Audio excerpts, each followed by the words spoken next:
Rasul halaman 8 masuk ke halaman 9. An Anasin anna Nabiyya sallallahu alaihi wasallam qol innal abda idza wudi'a fi qabrihi wa tawalla anhu ashabuhu annahu la yasma'u qur'ani alihim atahu malakani fayuq'idanihi fayaqulani lahu ma kunta taqulu fi hadzal rajuli Muhammadin sallallahu alaihi wasallam fa ammal mu'minu fayaqul asyhadu annahu abdullahi wa rasuluh fayuqalu lahu undur ila maq'adika minan nari qad abdalakallahu bihi maq'adan khairan minhu qala Rasulullah sallallahu alaihi wasallam fayarahuma jami'an wa mal kafiru awil munafiqu fayuqalu lahu ma kunta taqulu fi hadzal rajul fayaqul la adri kuntu aqulu kama yaqulun nasu fayuqalu lahu la daraita wa la talaita summa yudrabu darbatan baina udhunaihi fayasihu sayhatan yasma'uha man yalihi ghairus saqalaini rawahu An-Nasa'i. Dari Anas bahwasanya Nabi sallallahu alaihi wasallam bersabda, sesungguhnya seorang hamba apabila sudah diletakkan di kuburnya dan teman-temannya sudah berpaling meninggalkannya, maka si mayit masih mendengar suara sandal mereka. Lalu datanglah dua malaikat mendudukkannya. Lalu keduanya bertanya, apa pendapatmu tentang orang laki-laki ini, yakni Muhammad sallallahu alaihi wasallam? Adapun orang yang beriman, ia akan menjawab, aku bersaksi bahwasanya dia adalah hamba Allah dan utusannya.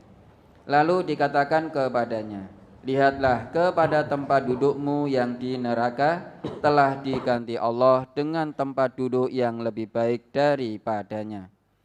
Rasulullah sallallahu alaihi wasallam bersabda, maka ia melihat keduanya, yakni surga dan neraka.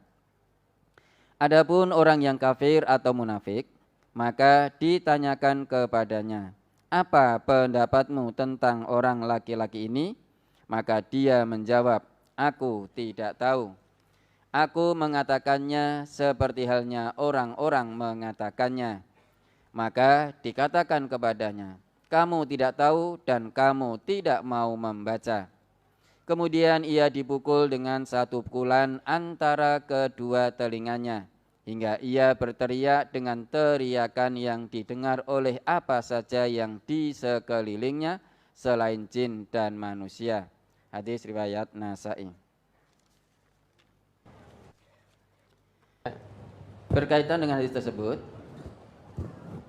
mohon dijelaskan bahwa mayit masih bisa mendengar. Sedangkan pada Quran surat Fatir ayat 22, orang yang di dalam kubur tidak bisa mendengar. Mohon penjelasannya, Ustaz. Ya, coba ayatnya dibaca. Surat Fatir surat ke-35 ayat 22. Wa ma yastawil ahya'u walal amwat innallaha yusmi'u man yasha wa ma anta bimusmi'im man fil qubur. Dan tidak pula sama orang-orang yang hidup dan orang-orang yang mati. Sesungguhnya Allah memberikan pendengaran kepada siapa yang dikehendakinya. Dan kalau sekali-kali dan kamu sekali-kali tiada sanggup menjadikan orang yang di dalam kubur dapat mendengar. Iya, Nabi tidak bisa menjadikan orang di dalam kubur mendengar, Nabi tidak bisa. Siapa yang menjadikan orang di dalam kubur mendengar? Siapa yang maha kuasa? Allah. Lah melalui hadis ini Nabi memberitahu, Nabi mengajarkan pada kita, mewanti-wanti, memberikan nasihat bahwa besok seorang hamba itu jika sudah diletakkan di dalam kuburnya, ditinggalkan oleh orang-orang yang mengiringnya, semua sudah pada pulang, mayit ini mendengar sendal orang-orang yang meninggalkannya. Yang mendengar ya mayitnya. Manusia tidak bisa mendengar. Tetapi orang yang di dalam kubur dan yang di sekitarnya kecuali jin dan manusia, mereka semuanya mendengar. Yang tidak bisa mendengar, yang tidak dijadikan mendengar oleh Allah, teriakan si mayit itu yang di dalam kubur itu hanya jin dan manusia. Yang lain mendengar, tumbuh-tumbuhan mendengar, binatang mendengar. Hanya jin dan manusia yang tidak mendengar. Antara hadis ini dengan Fatir ayat 22 tidak bertentangan. Kata Allah, wa ma anta bimusmi'in man fil kubur. Dan kamu yaitu Muhammad itu tidak bisa, tidak sanggup menjadikan orang yang di dalam kubur mendengar. Orang di dalam kubur bisa mendengar karena yang menjadikan dia mendengar itu Allah. Dan melalui hadis ini Nabi memberitahu kita bahwa besok saat kita ditanam sendirian, ditinggalkan oleh sanak keluarga yang sangat kita cintai ketika di dunia, ditinggalkan oleh anak istri kita, yang ibu-ibu ditinggalkan oleh anak dan suaminya, tinggalkan rekan sejawatnya, teman kerjanya. Kita ditanam sendirian di perut bumi. Saat orang-orang terkasih kita, orang-orang yang kita cintai dan mereka mencintai kita saat di dunia, itu pergi meninggalkan kita seorang diri, kita mendengar. Kita mendengar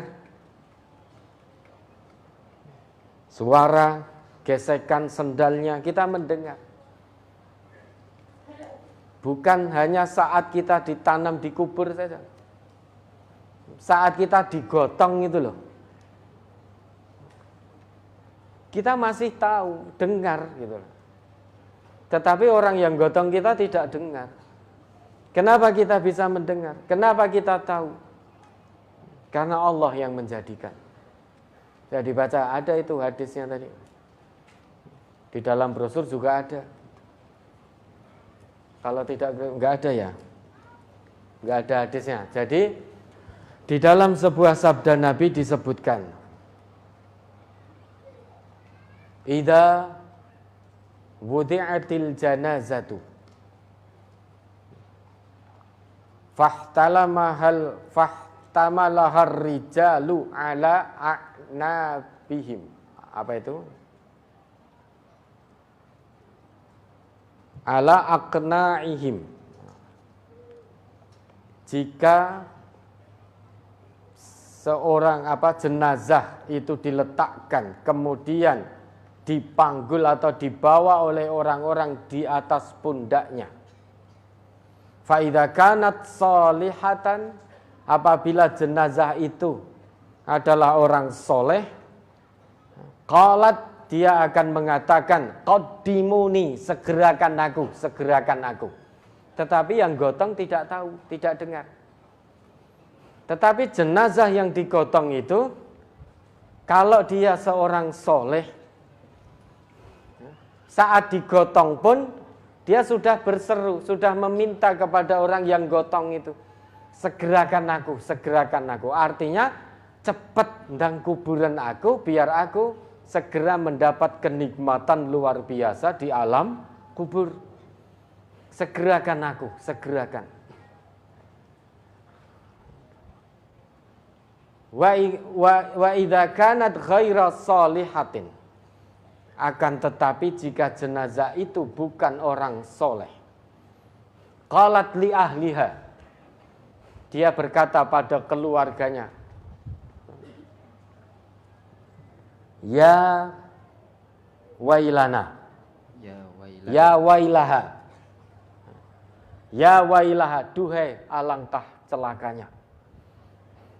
Aina yadhabuna biha, kemana keluargaku ini akan membawanya, membawa jenazah itu, yaitu dirinya sendiri. Yasma'u sautaha kullu syai'in, illal insan. Semuanya akan mendengar teriakannya, suaranya, kecuali manusia. Walau sami'al insan la sa'iqah. Jika manusia mendengar teriakan jenazah yang tidak soleh tadi, yang dikentes oleh malaikat itu loh. Ahad lalu kan dipukul oleh malaikat karena ditanya tentang Muhammad tidak tahu. La adri, aku tidak tahu siapa Muhammad. Aku hanya mengatakan ma yaqulun nas, orang-orang yang mengatakan. Karena orang kafir, orang munafik kumpulnya dengan orang kafir, kumpulnya dengan orang munafik. Maka sama berita tentang Nabi Muhammad yang dia dengar ya sebagaimana yang senantiasa disuarakan oleh kumpulannya itu. Maka dia akan mengatakan tentang Nabi Muhammad ya sebagaimana yang senantiasa dia dengar. Orang kafir kumpul dengan orang kafir, munafik juga begitu, kumpul dengan kafir dan munafik.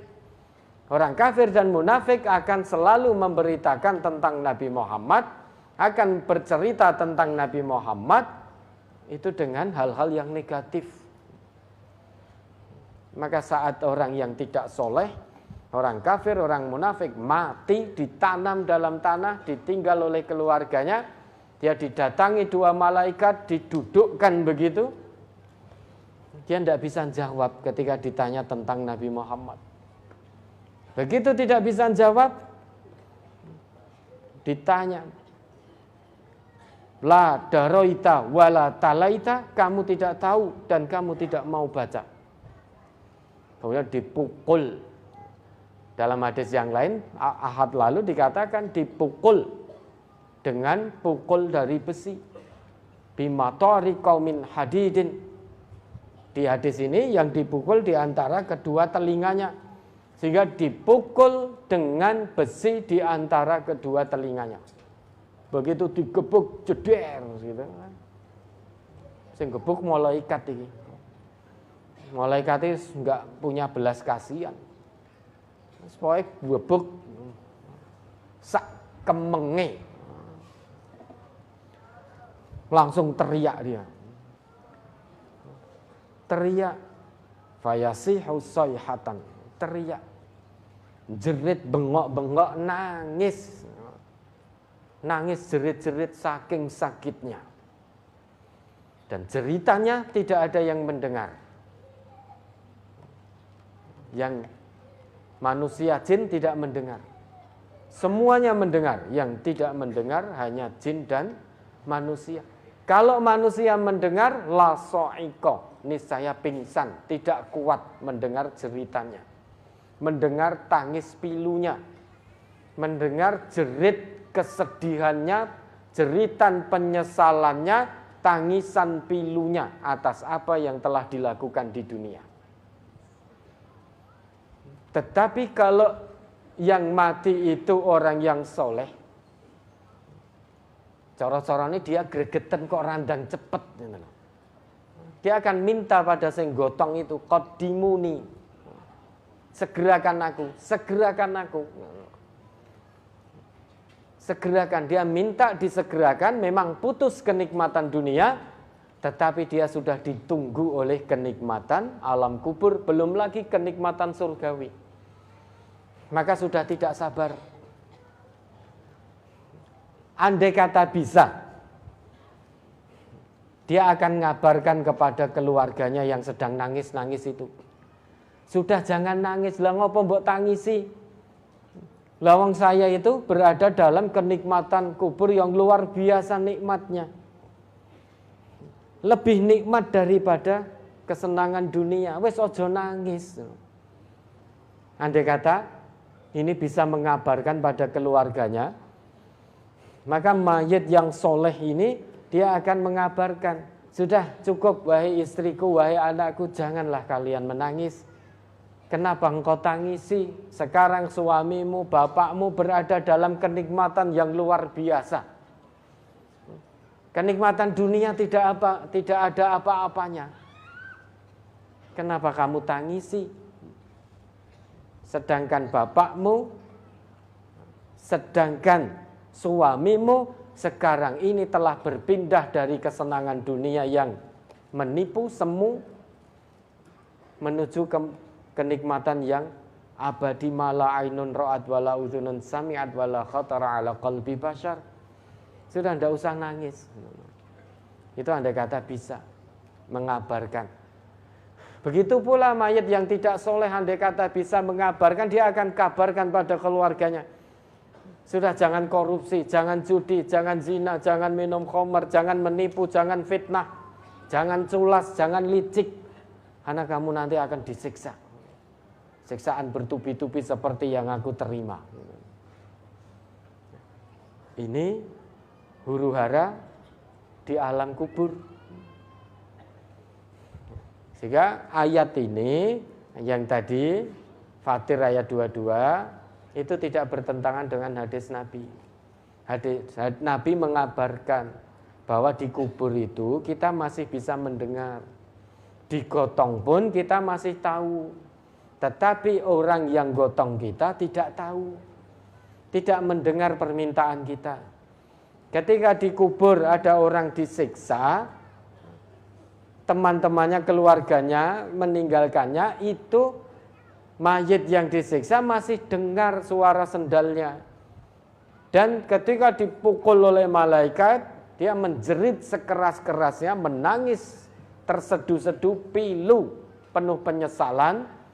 Namun sayang beribu sayang, keluarganya, teman sejawatnya tidak bisa mendengar teriakannya.